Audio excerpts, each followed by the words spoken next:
Olá, tudo bem? Meu nome é João Bosco, sou professor de Física e vou apresentar agora o conteúdo de capacitores. Definição. O capacitor é um dispositivo que armazena cargas elétricas e, consequentemente, energia potencial eletrostática ou energia potencial elétrica. Ele é constituído por duas placas condutoras chamadas armaduras e separadas por um material isolante chamado dielétrico. Bom, basicamente os capacitores têm a mesma função, armazenar energia. O que os diferencia geralmente são a forma, o material dielétrico, o encapsulamento, se seu valor é fixo ou variável e a sua aplicação. Como exemplo, nós temos aqui abaixo vários tipos de capacitores. Tópico 2. Tipos de capacitores. Quanto à forma geométrica, basicamente existem três tipos. O primeiro é o capacitor plano. Aqui nós temos as armaduras, as duas armaduras sendo dois planos. Entre elas nós temos o dielétrico e dois terminais para se conectar ao circuito. Da mesma maneira, nós temos o capacitor esférico, que agora tem como placas, como armaduras, duas esferas concêntricas, uma de raio menor e uma de raio maior, e entre elas, novamente, o dielétrico. E por último, também muito comum, o capacitor cilíndrico. Agora nós temos dois cilindros, um externo e um interno, concêntricos, tá certo? E entre eles, novamente, o dielétrico. Bom, quanto ao material dielétrico. Bom, existem vários tipos. Os principais são esses. O eletrolítico, que é muito comum, de poliéster, cerâmico, tântalo, mica.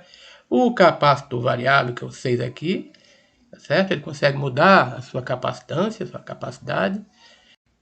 Existem também o capacitor a óleo e o capacitor de papel, sendo que esses dois últimos estão em desuso. Tipos. Quanto ao encapsulamento, basicamente existem dois tipos: o PTH, ou pino pelo furo, e o SMD, ou dispositivo montado na superfície. Basicamente, os que têm pinos, né, são esses maiorzinhos, esses são usados no circuito em geral. E esse SMD é para circuito integrado, geralmente fabricado por máquinas e de tamanho menores. Então, os fabricados manualmente ainda vão usar o PTH, e os fabricados por máquinas, SMD.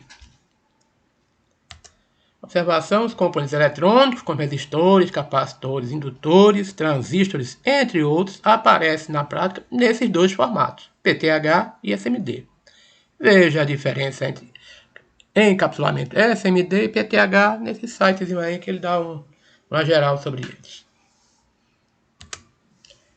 Tipos. Quanto ao uso. Bom, os capacitores basicamente desempenham a mesma função, que é a de carregar e descarregar rapidamente cargas elétricas, e podem ser usados para armazenar carga para utilização rápida, por exemplo, nos flashes das máquinas fotográficas e nos grandes lasers. Diminuir a ondulação de corrente em fonte de alimentação. Sintonização da frequência para recepção de sinal. Exemplo, aparelho de rádio, né? Principalmente os mais antigos, tinha um botão que a gente girava e escolhia a rádio. Atualmente não se usa mais, né? Separar frequências altas e baixas, nos tweeters e nos woofers, nos alto-falantes, né? Fonte auxiliar de carga de circuitos, exemplo, motores monofásicos. Então, para eles girarem, é necessário que inicialmente recebam uma carga auxiliar, dada por um capacitor. Sensor de toque, nos teclados de computadores mais recentes, mais novos, tá certo? Em alguns interruptores de toque se usam capacitores.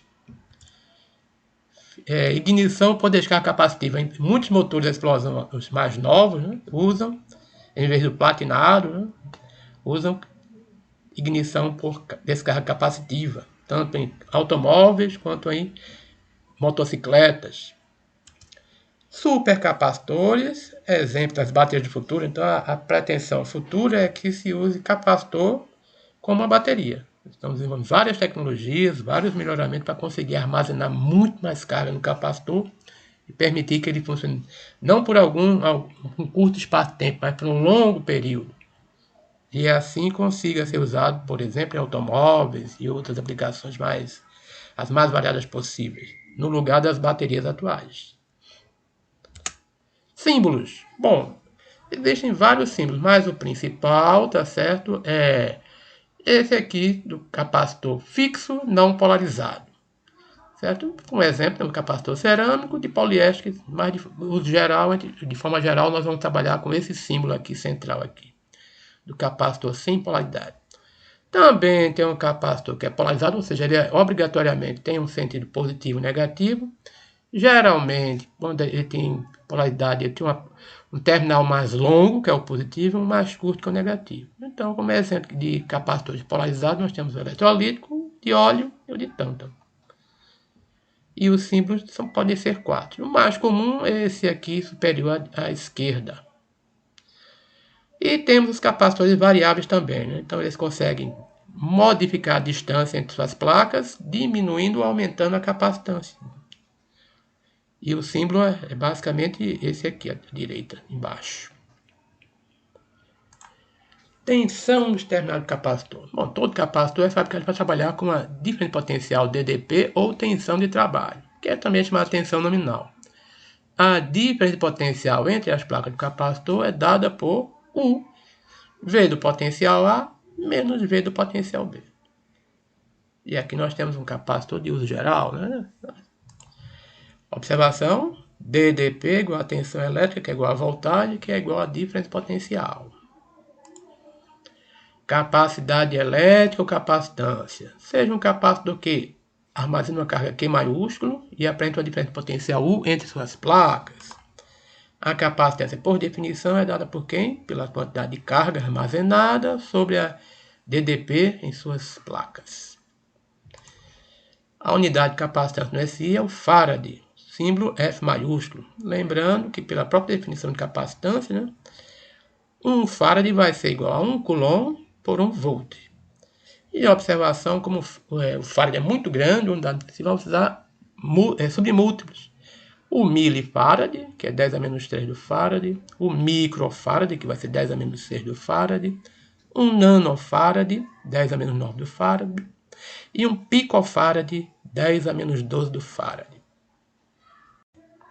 Tópico 6. Energia armazenada no capacitor.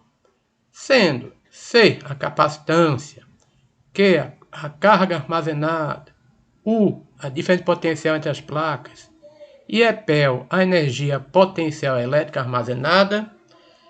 E lembrando que a capacitância é igual a carga sobre diferença potencial. E isolando a carga, encontramos que ela é igual a capacitância vezes a diferença potencial. Assim, encontramos o gráfico, quantidade de carga pelo potencial, como o que? Uma linha reta, tá certo? Que passa pelo 0, 0, ou seja, uma função linear.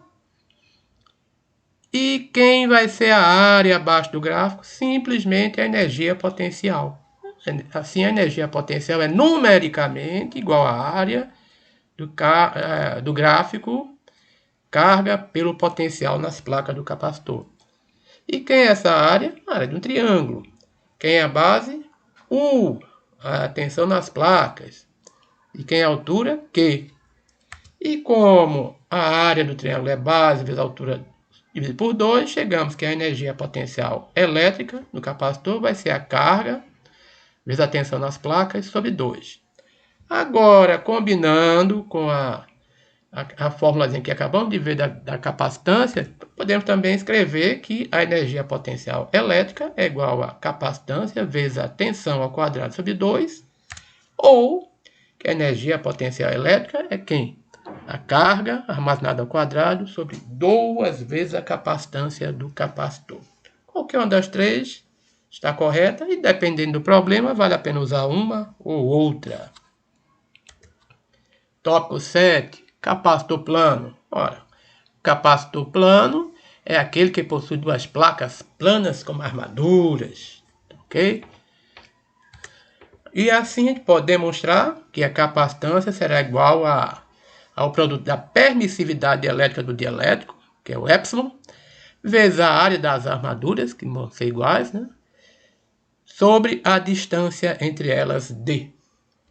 Atenção que essa expressão só é válida para capacitor de placas planas. Se for cilíndrico ou esfero, a expressão é outra e a gente não vai ver aqui. Tópico 8. Influência do dielétrico na capacitância. Ora, dielétrico é uma substância que não conduz facilmente a corrente elétrica. Ou seja, é um isolante, né? Como o papel, a mica, a cerâmica, entre outros. Capacitor a vácuo é aquele que tem vácuo como dielétrico entre as armaduras. Ou seja, eu tenho a armadura A e tenho a armadura B e entre elas o isolante vácuo.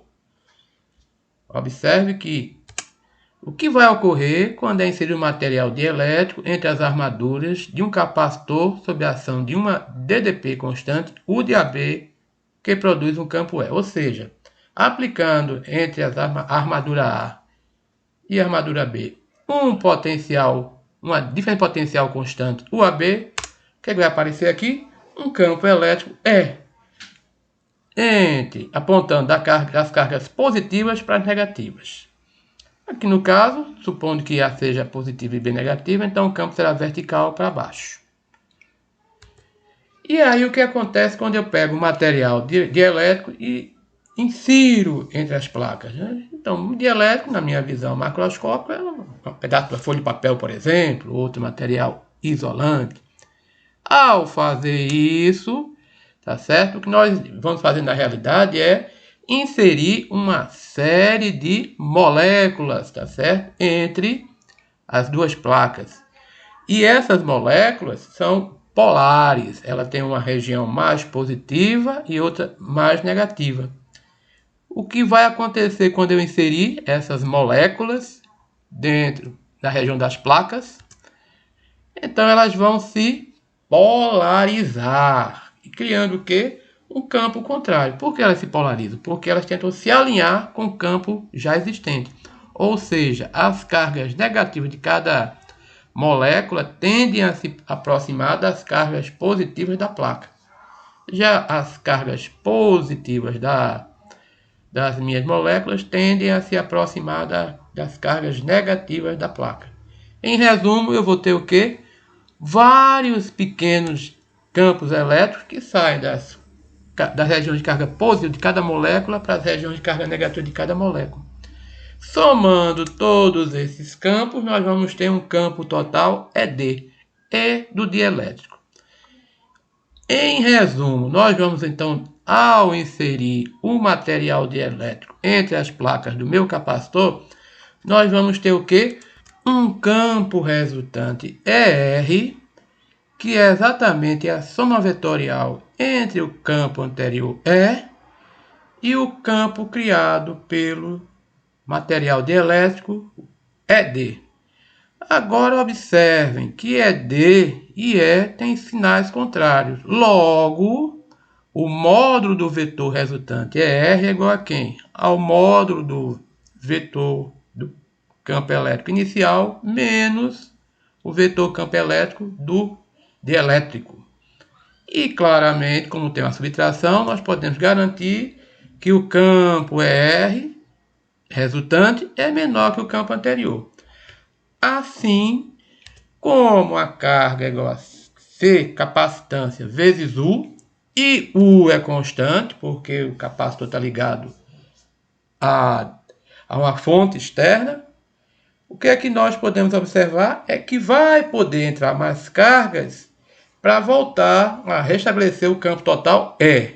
Ou seja, obrigatoriamente a capacitância final vai ser maior que a capacitância inicial. Ou seja, ao colocar um material como dielétrico no lugar do vácuo, a capacitância final é maior. Eu consigo armazenar mais cargas no mesmo espaço. E isso nós vamos detalhar nos próximos tópicos. Com isso, terminamos por aqui. Bye, bye. Até a próxima.